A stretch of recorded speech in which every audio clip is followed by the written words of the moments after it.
Assalamualaikum warahmatullahi wabarakatuh. Alhamdulillah sahabat Zakat TV, ketemu lagi bersama saya Regina Citra dalam program Suara Perempuan Muslimah. Kali ini saya kedatangan narasumber yang memiliki suatu bidang yang cukup menarik, karena kalau kita bicara mengenai tentang desain, itu pasti ibu-ibu sangat menyukai, apalagi bicara interior rumah. Nah, saya sudah bersama dengan Mbak Adisti. Assalamualaikum Mbak Adis. Mbak Adis bisa menceritakan kepada kita gitu loh, apa sih yang menarik dari ilmu desain interior? Yang menarik ya Mbak, yang namanya ibu-ibu sih, apalagi wanita, sebenarnya sih senang beres-beres rumah, intinya itu. Jadi ya awalnya sih memang aku seneng aja nata-nata rumah, itu aja sih. Akhirnya memutuskan untuk kuliah mengambil desain interior gitu ya. Nah, untuk interior sendiri gitu kan, artinya pasti ada beberapa hal yang dari sudut, terkadang ada sudut kecil supaya bisa terlihat luas. Itu gimana? Sebenarnya sih memang interior bisa dipelajari ya, dan asal kita punya taste, betul. Jadi kadang orang yang belajar pun bisa sih, gitu. Asal ya itu sih sebenarnya kalau punya taste aja sih ya.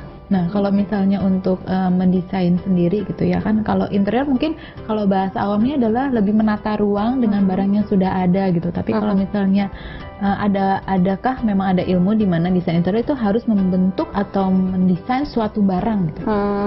Paling lebih ke kesan dari warna misalnya gitu. Terus kesan luas atau sempit, membuat luas suatu ruangan misalnya gitu dengan kaca misalnya, cermin. Ya paling ada beberapa teknis aja sih yang itu ya, sama artinya lebih ke gambar juga ya, ke gambarnya. Kalau yang dipelajari paling gambar. Nah, kalau misalnya sekarang ibu-ibu tuh di rumah tangga sekarang gitu ya, lebih banyak ke arah mana sih? Minimalis kah atau memang lebih yang colorful gitu? Trennya saat ini gitu. Trennya lebih ke minimalis sih masih. Minimalis masih. Karena simplicity bagi mereka ya, karena ibu-ibu sekarang kan biasanya karir, ada karir, jadi dia nggak mau ribet-ribet. Jadi paling makanya mereka memilih untuk minimalis untuk gaya rumahnya. Kalau dari Mbak Adi sendiri paling senang tuh dengan warna apa Mbak? Maksudnya artinya perpaduan antara warna ya untuk rumah. Kalau untuk rumah sih, artinya bisa di-share juga dengan ibu-ibu yang kalau rumah sempit lebih baik menggunakan seperti ini gitu loh. Kalau misalnya saya pribadi sih lebih senang memainkan warna alami, warna tanah, terus hijau daun yang kayak gitu. Karena lebih netral, dibawa untuk ke minimalis bisa, ke klasik bisa. Kalau misalnya untuk kesan warna, biasanya warna-warna muda yang cenderung bikin suasana menjadi luas, menjadi dingin, nggak sumpah kayak gitu sih. Kalau warna-warna gelap lebih panas ya, lebih sempit. Itu mempengaruhi ya?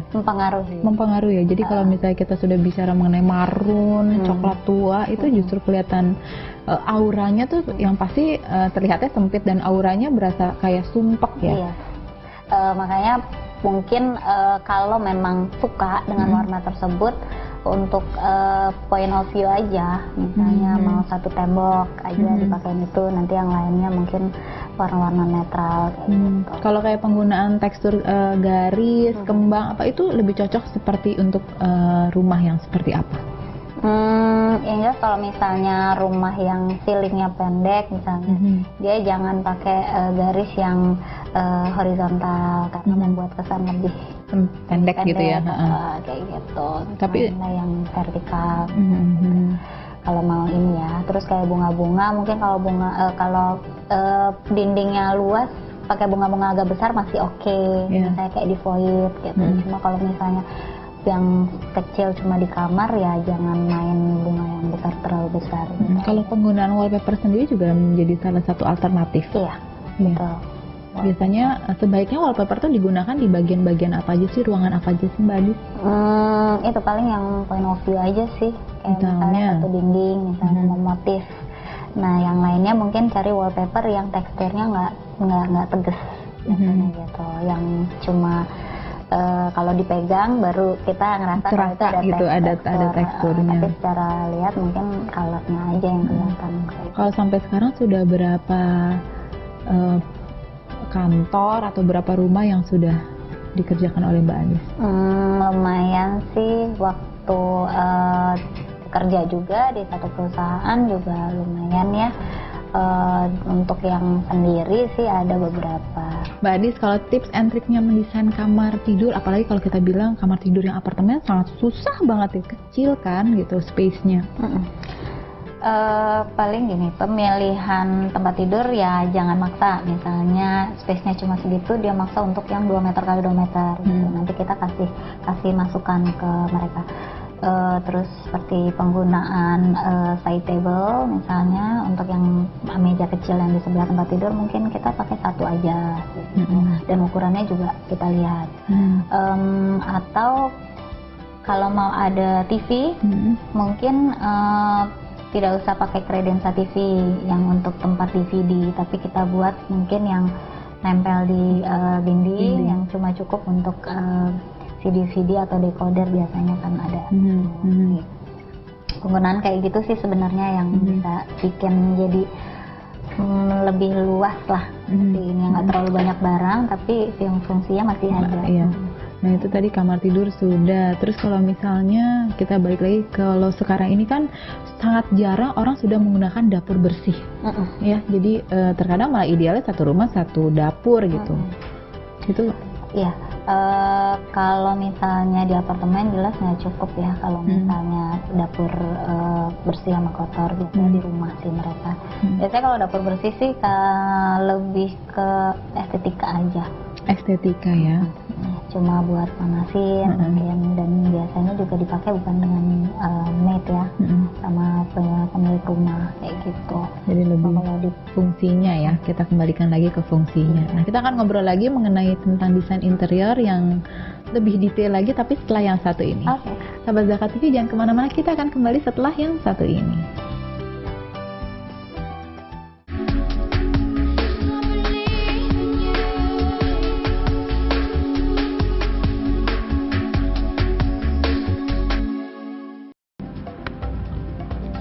Semangat kemenangan harus berasal dari sportivitas yang datang dari hati.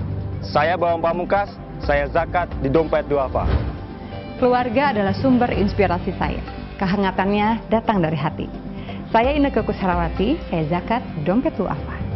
Berbagi memudahkan rezeki, karena datang dari hati. Saya Ipo Santosa, Zakat di Dompet Duafa. Dompet Duafa.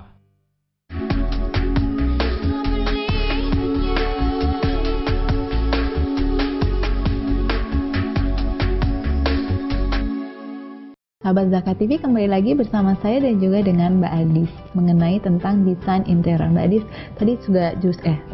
tadi juga sudah dijelaskan mengenai dapur, mengenai kamar tidur. Nah, untuk proses kita misalnya ingin membuat suatu sofa atau misalnya ingin memproduksi suatu barang gitu ya, itu prosesnya cukup lama nggak sih? Kita misalnya bicara satu sofa table dan misalnya satu set gitu.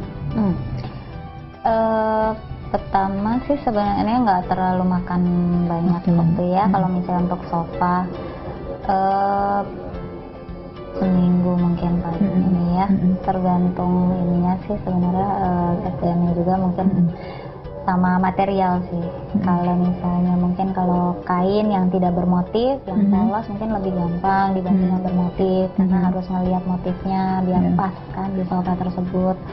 Atau kalau misalnya pakai kulit, itu juga mungkin lebih rumit. Tapi sekarang ini orang lebih banyak menggunakan sofa ya dibandingkan dulu. Kalau kita bilang kayak kursi-kursi kayu gitu, kayaknya itu udah jadul ya. Ya, bisa dibilang seperti itu ya. Soalnya kalau misalnya sofa yang terbungkus semua, dalam arti kan sofa tuh identik dengan dibungkus semua kan, tidak ada kelihatan kayu-kayunya, itu ya lebih nyaman ya. Kan misalnya buat tidur pun juga enak, kepala nggak terbentur, misalnya buat berbaring. Nah, terus kembali lagi kita juga bicara mengenai pemilihan warna tadi ya, pemilihan warna yang justru kalau Mbak Adi sendiri kan pribadi lebih senang warna-warna yang alami. Tapi kalau untuk kita nih yang tinggal di kota padat, itu sebaiknya tetap menggunakan warna-warna yang alami atau yang justru warna-warna cerah? Sebenarnya depend sama orangnya lagi ya. Kalau misalnya karena maaf, gimana pun juga rumah itu seperti mewakili ya. Betul. Kalau warna-warna alami sih sebenarnya berasa sejuk aja. Apalagi kan di Jakarta ada penuh polusi yang kayak gitu. Kita pengen homey kan rumah kita. Jadi ya warna-warna natural kayak gitu sih yang sebenarnya cukup mewakili dari yang tinggal di Jakarta. Untuk di Jakarta itu loh. Nah, kita bicara mengenai kesejukan hati. Ya. Informasi yang saya dapatkan adalah kan bisa dibilang beberapa bulan ya, mungkin saya mungkin kurang lebih ya beberapa bulan ini Mbak Adis memutuskan hijrah untuk menggunakan hijabnya sekarang ini. Apa sih yang membuat Mbak Adis akhirnya memutuskan untuk hijrah? Sebenarnya ini keinginan lama, impian sebenarnya, cuma belum berani kalau dulu. Sebenarnya keinginan lama aja sih, itu aja. Cuma karena mungkin lebih ke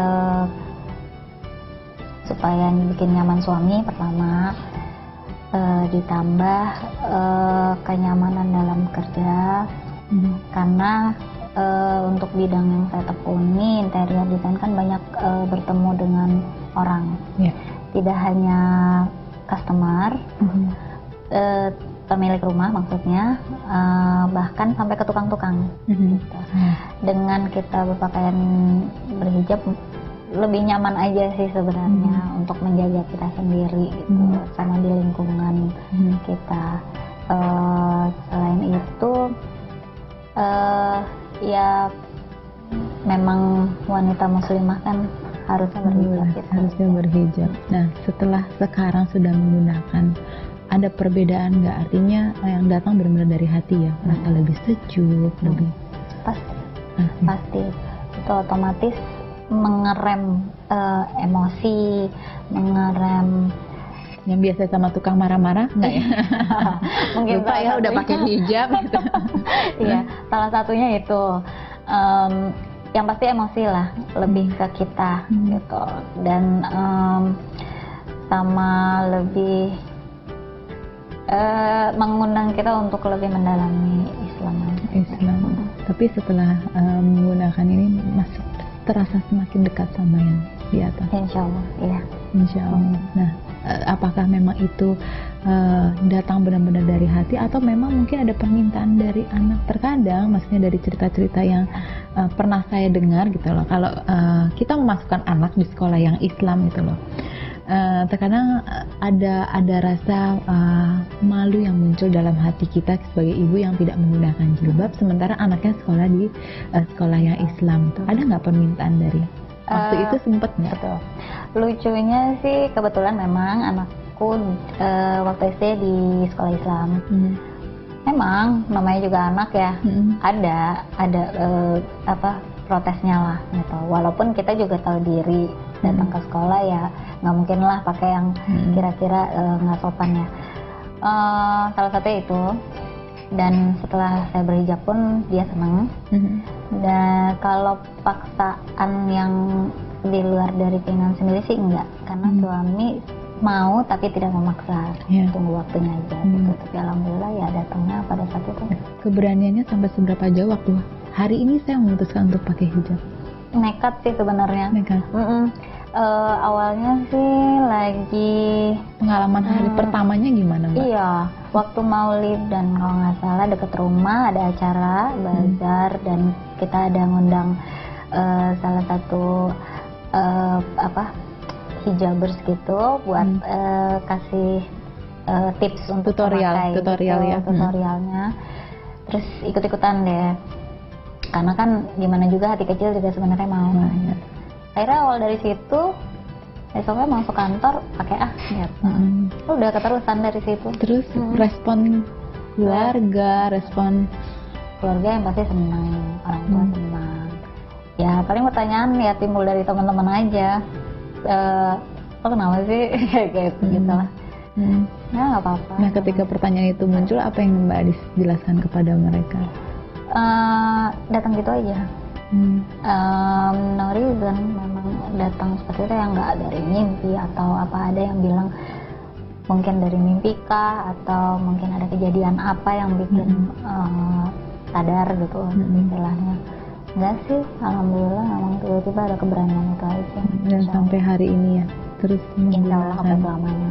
Iya insya Allah. Terus dari Mbak Adis gitu ya kan, kita sekarang bisa bilang kita sudah menutup gitu ya, menutup diri. Artinya tadi Mbak Adis juga menceritakan sudah mulai mengerem-ngerem hal-hal yang memang yang tadinya itu dilakukan, tapi setelah menggunakan hijab jauh lebih mengerem itu semua dan bahkan bisa membuat lebih tenang. Nah ketenangan apa saja nanti kita akan ngobrol setelah yang satu ini ya. Pemirsa Zakat TV jangan kemana-mana, kita akan kembali setelah yang satu ini.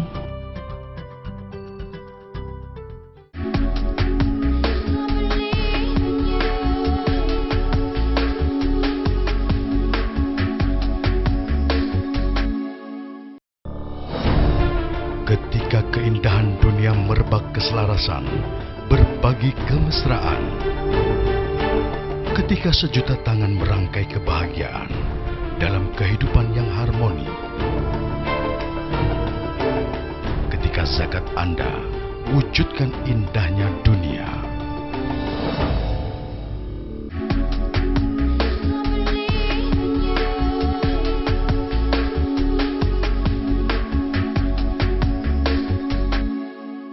Sahabat Zakat TV masih bersama saya dan juga dengan Mbak Adis. Mbak, bicara desain, artinya kan ketika menggunakan hijab juga pasti tangannya agak-agak usil gitu ya, pengennya menggunakan jilbab yang model ini, seperti ini, seperti ini. Inspirasinya dapat dari mana aja Mbak? Terus terang awalnya sih pasti browsing. Gitu. Saya browsing susah ya. Ternyata. Udah ulang-ulang, aduh susah. Ya alhamdulillah ya sendiri aja sih, masih sendiri.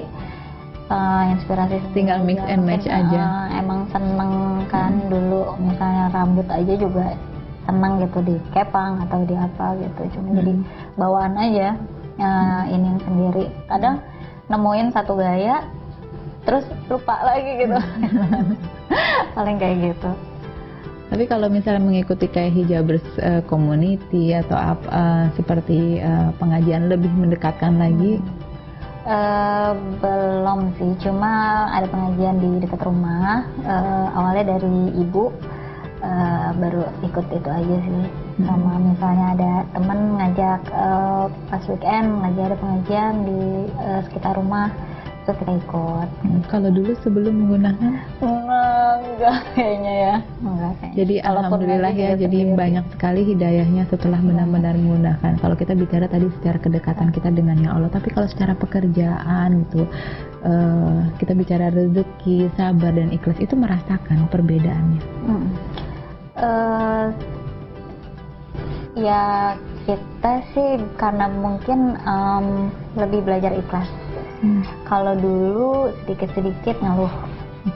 Jadi kalau sekarang lebih ke ikhlas, entah itu rezeki datangnya seperti apa, yang pasti kita ya udah yakin aja sih. Saya udah yakin aja kalau misalnya kalau udah ngatur semuanya, kapan baiknya rezeki itu datang, itu dirasakan sih. Setelah bertahun-tahun memiliki kegiatan bekerja di suatu tempat, bagaimana ketika memutuskan untuk menjadi pure ibu rumah tangga? Berat pastinya. Iya sih. Cuma karena baru banget, jadi masih nikmatin kayaknya ya waktu sama keluarga.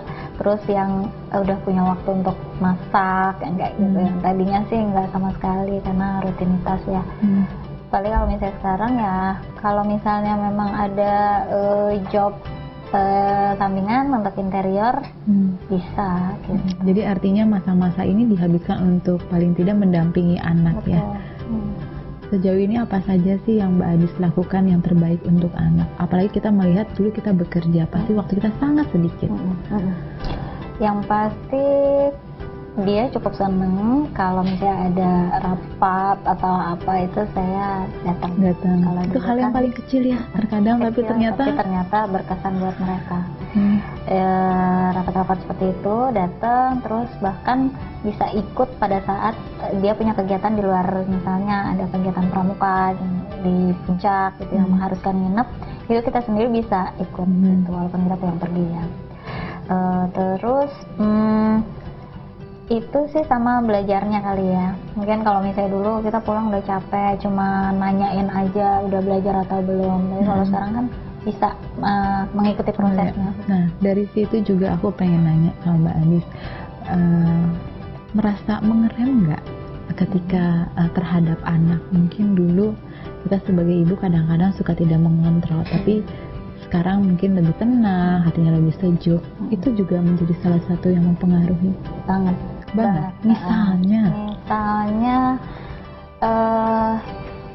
cara marahin ya, maksudnya gini, kalau menegur dulu memang adalah waktu-waktunya kita keras, tapi untuk sekarang sepertinya enggak, malah saya lebih ke supaya dia berpikir, lebih ke melontarkan maksudnya memberitahu hal-hal tentang agama lah, gitu, lebih ke situ sih.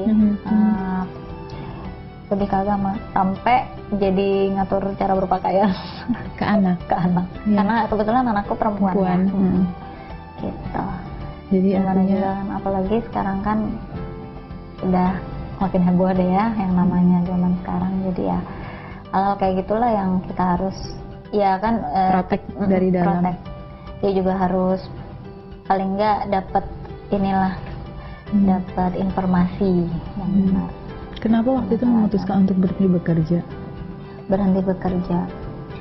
Awalnya kebetulan saya anak baru 1, mau nambah lagi, fokus ternyata lebih sulit dibanding yang pertama, jadi butuh ekstra istirahat itu aja.